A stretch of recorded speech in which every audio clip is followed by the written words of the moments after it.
sometimes, when it seems that all practical avenues have been exhausted, God is seeding a miracle.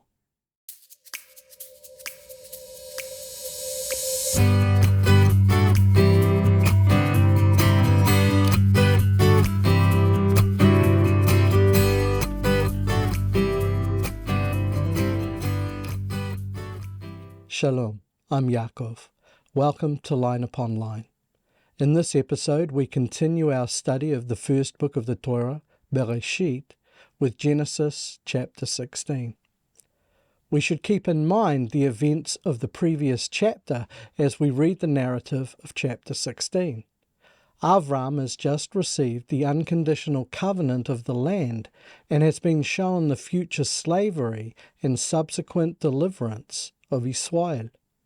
He's received all these things as a sign of the fact that God has already established a blood heir for him.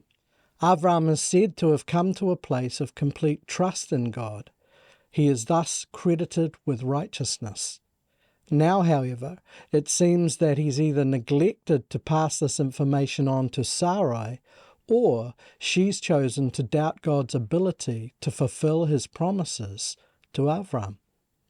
Either way, Avram allows his role as leader of the household to be usurped by the emotional pleas of his desperate wife, and thus makes room for conflict to enter his camp. The lesson for the follower of Messiah is clear. In Messiah, we are completely safe at the core of our being. This reflects Avram's trust in God. We cannot be possessed by another. However, if we allow our actions to stray from our core, those actions can be utilized by another. Therefore, our actions must always come from our core, which is Messiah in us. Messiah essential faith produces right action from and in him.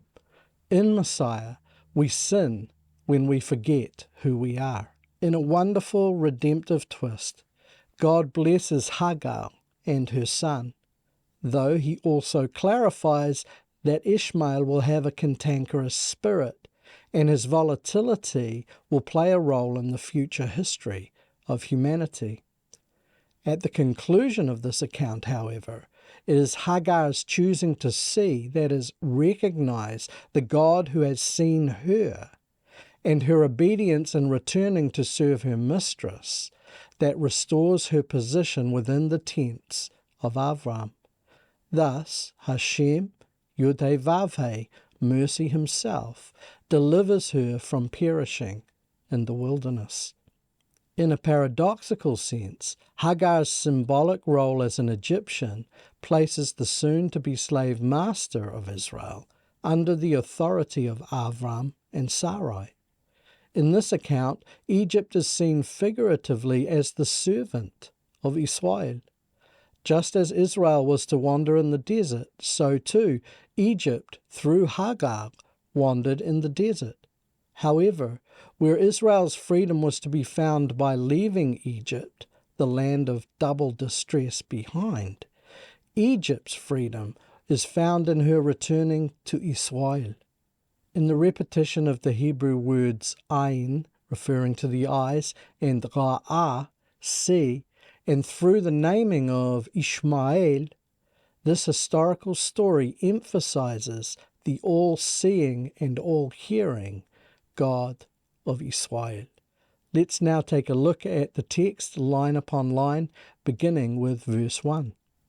And Sarai, the wife of Avram, didn't bear him children, and she had a handmaid, a Mitzrite, an Egyptian, whose name was Hagar.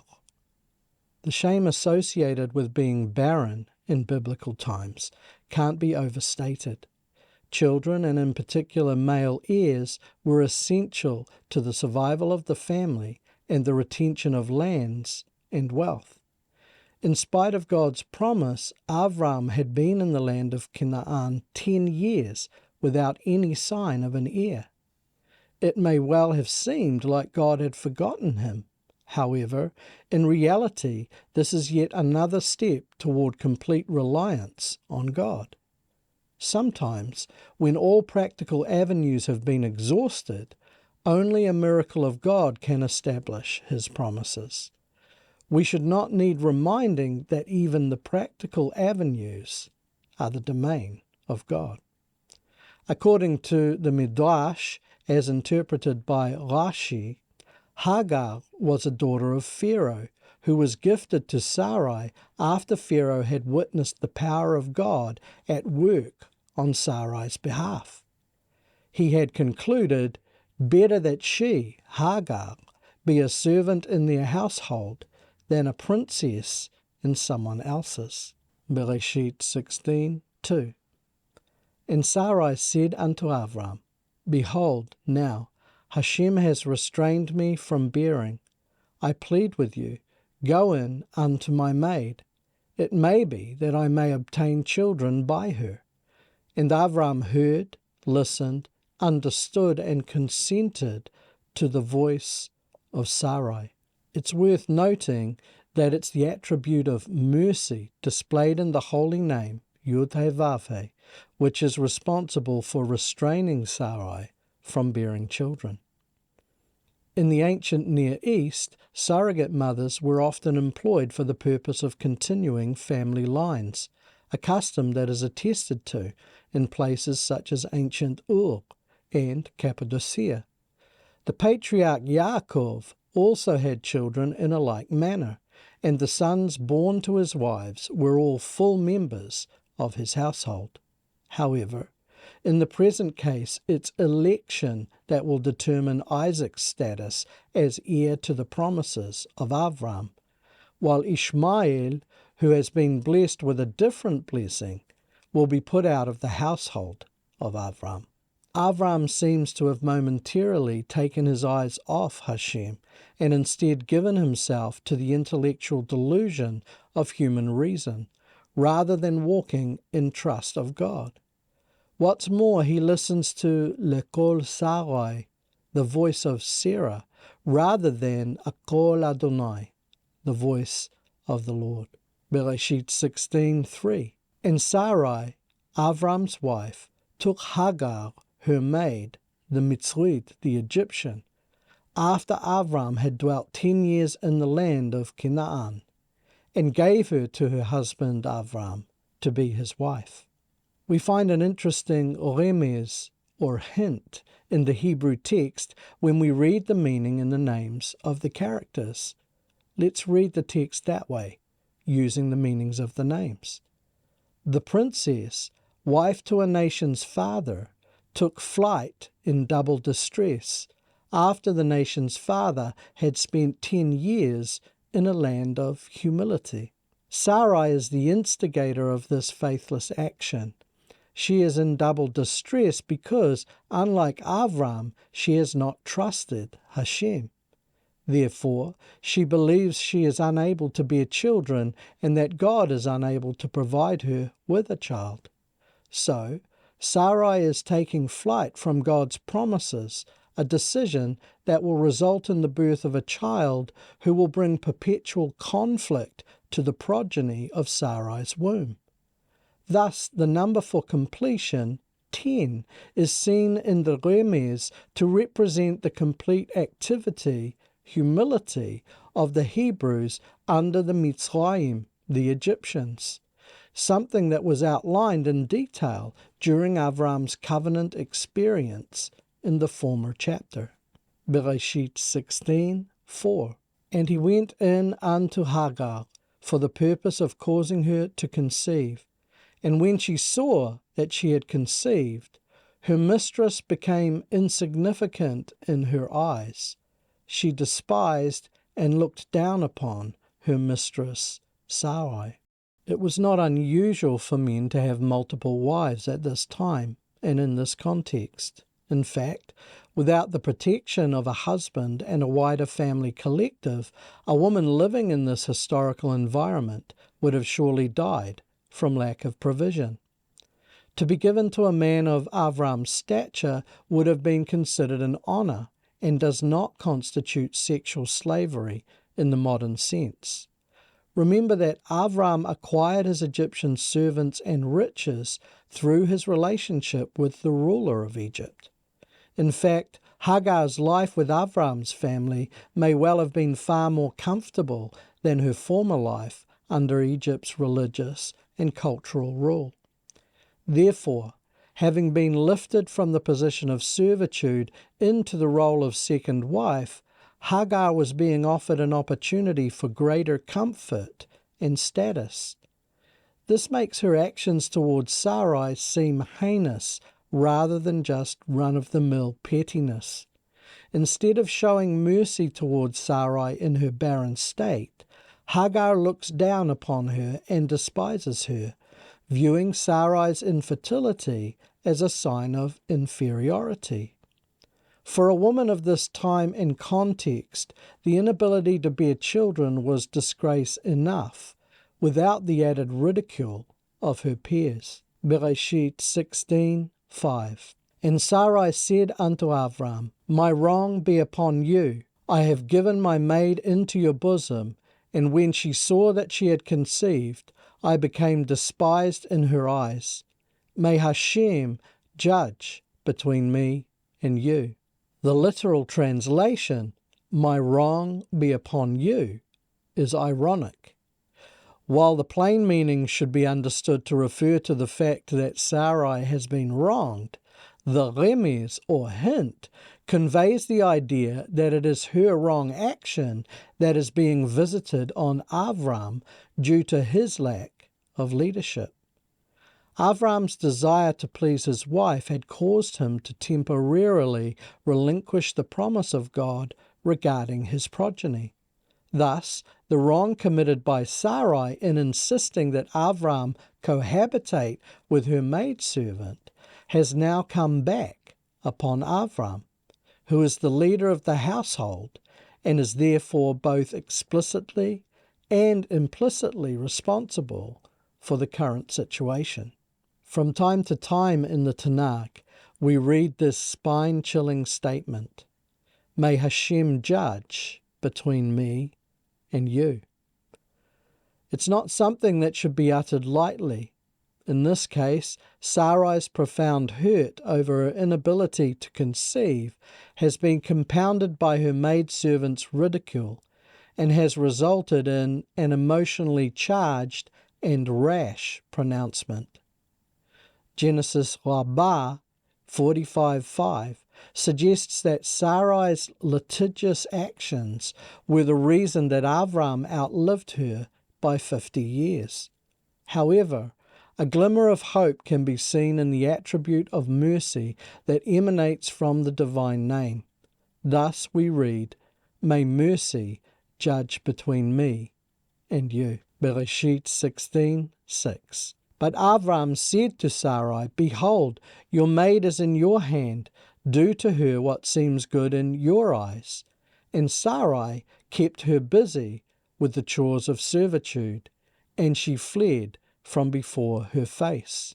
While many English translations choose to say Sarai dealt harshly, the reader should be aware that the same Hebrew word from the root anah, which is here translated as harshly, afflicted, etc., is used by God in verse 9 as an instruction to return to humble service, and in this context does not mean affliction or harshness, but to be busy with the tasks of servitude.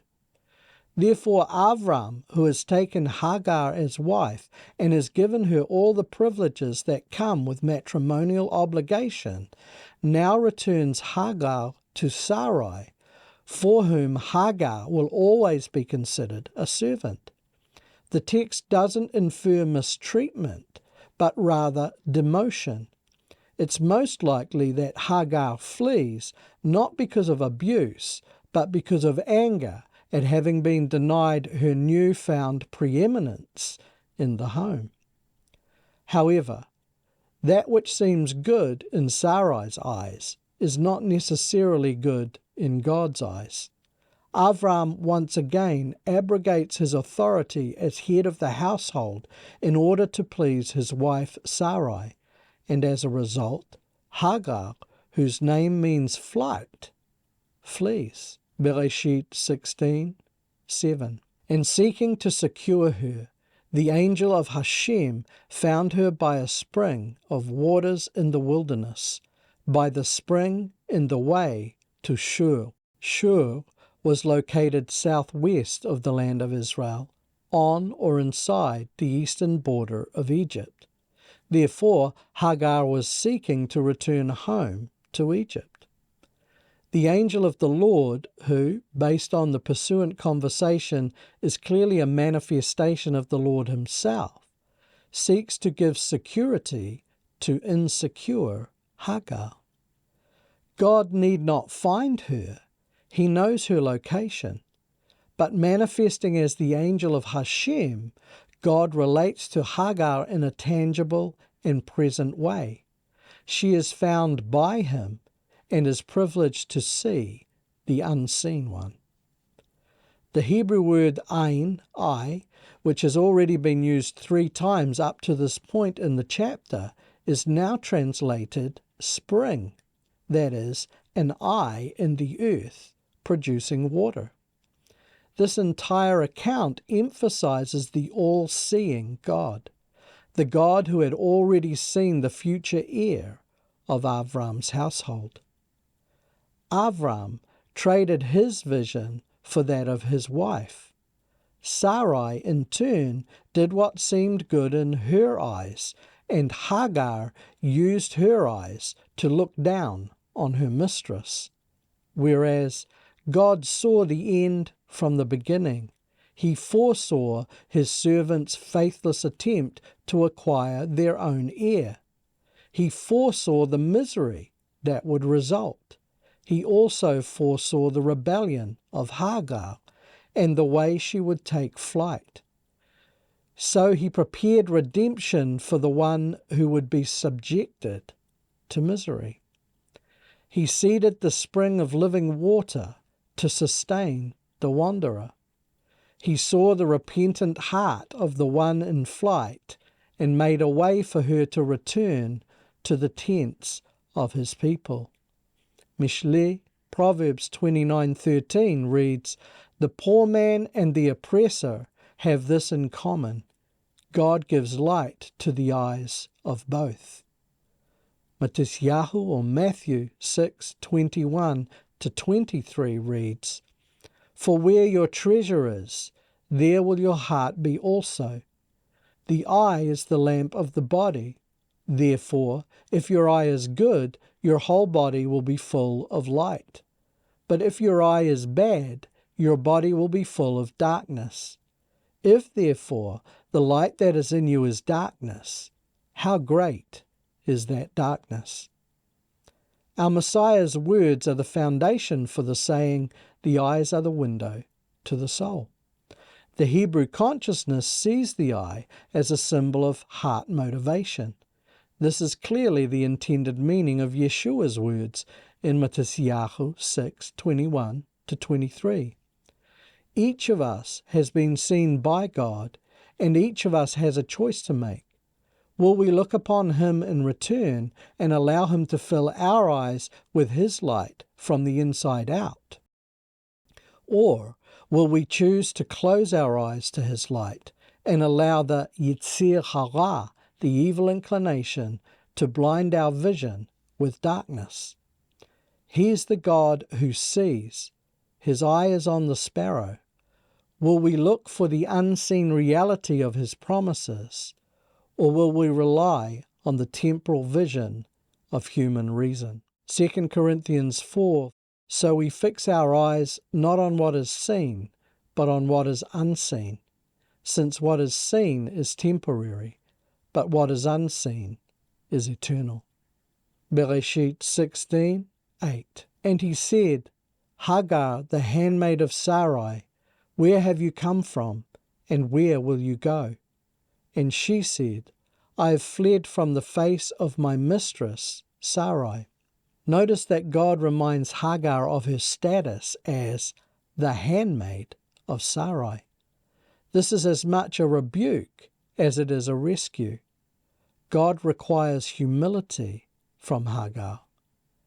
God knows where Hagar has come from and where she's going. Therefore, the question is intended to reveal something to Hagar. Hagar's words of response show that she has humbled herself and is reconsidering her role in God's plan. She acknowledges that Sarai is her mistress. This is the first step in her returning to the tents of Avram. There are a number of correlations here between Hagar and the Syrophoenician or Canaanite woman whose story is recorded in Matthew 14:21-28. Bereishit 16:9. And the angel of Hashem said to her, Return to your mistress and submit yourself under her hands. Avram, father of a nation, had said, Behold, your maid is in your hand. Now the angel of Hashem instructs Hagar to return and be subservient toward her mistress, Sarai. Rather than enabling Hagar's rebellion, God requires her to return to her mistress in humility for her own good. Bereishit 16:10.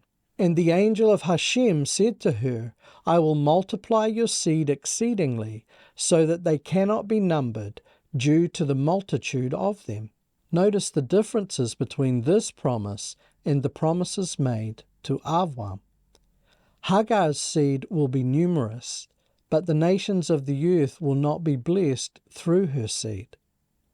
Hagar's seed will be numerous, but the covenanted land will not pass to them. Hagar's seed will be numerous, but they will not be as numerous as the stars of the heavens or the dust of the earth. Hagar's seed will be numerous, but as is metaphorically indicated in the previous verse, they will return to submit beneath the hand of Avram's blood progeny, born to Sarai. Bereishit 16:11. And the angel of Hashem said to her, Behold, you are with child, and shall bear a son, and shall call his name Ishmael, because Hashem has heard your misery. Ishmael's name does not mean he hears God. Rather, it means God has heard him. It's unlikely that Hagar knew she would have a son. Therefore, the knowledge she is afforded is an encouragement to her, because sons were usually the inheritors of the family name and wealth. Bereishit 16:12. And he will be a wild man. His hand will be against every human being, and every person's hand will be against him. And before the face of all his brothers he will dwell. This is an extremely perceptive prophetic statement regarding the progeny of Ishmael, the Arabic peoples, and the false religion, Islam, submission, that has now become so prevalent. The irony of which is not lost when one considers the events taking place in today's world. Bereishit 16:13. And she called the name of Hashem, who had spoken to her, Ata El Roi, you are the God who sees me. For she said, I also in this place have seen, after having been seen. Here the text makes clear that it's Hashem himself who has spoken to Hagar. Therefore, the angel of Hashem is a manifestation of God himself, who is God with us, Immanuel. The Hebrew wordplay over the root ra'ah, pronounced ro'eh in modern Hebrew, conveys a beautiful sense of the unseen, causing the seen to receive sight. We are only able to see because God has first seen us. Bereishit 16:14. Wherefore the well was called Be'er Lachai Roi, well of the living seer.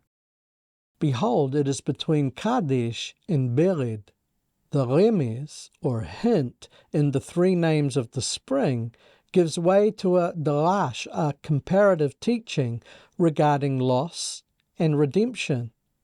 Be'er l'chai roi, the well of the living seer, that is, Yeshua, Malach Ayudavafe, messenger of mercy, is situated between the God we are running away from, Kadesh, holy, and the destruction we are running toward, Bered, destruction. This well of the living seer is the water of living himself. If, like Hagar, whose name means fleeing or flight, we choose to see the one who has seen us, we will be delivered and returned to the Father of all nations. Thus, the waters of living restore us in the place of our fleeing and strengthen us so that we might return to God. Bereishit 16:15. And Hagar bore Avram a son, and Avram called his son's name, which Hagar bore, Ishmael. The events of verse 15 happened some months after Hagar's meeting with Hashem. She is back among the tents of Avram when she gives birth, and he gives his son the name Ishmael, either by a personal revelation of God or by receiving the name from Hagar. The point being that Avram is submitted to God's will in naming the boy. Finally, Bereishit 16:16. And Avram was 86 years old when Hagar bore Ishmael to Avram. The miracle of Yitzhak's birth, which is soon to follow, is accentuated by the ages of Avram and Sarai at the conclusion of the events of Ishmael's birth. Sometimes, when it seems that all practical avenues have been exhausted, God is seeding a miracle. In the next episode, we'll look at Bereishit, Genesis, chapter 17. The Line Upon Line podcast is available on both Spotify and Apple Podcast. If you're tuning in for the first time, please consider subscribing to our YouTube channel, liking and following our Facebook page, and also following us on whatever other social media platforms you use. In addition to this, if you have friends and family who might be interested, please share this episode with them. Thanks in advance for your support. I hope you can find time to join me for the next episode. Until then, Shalom B'Shem HaMashiach Yeshua HaMelech.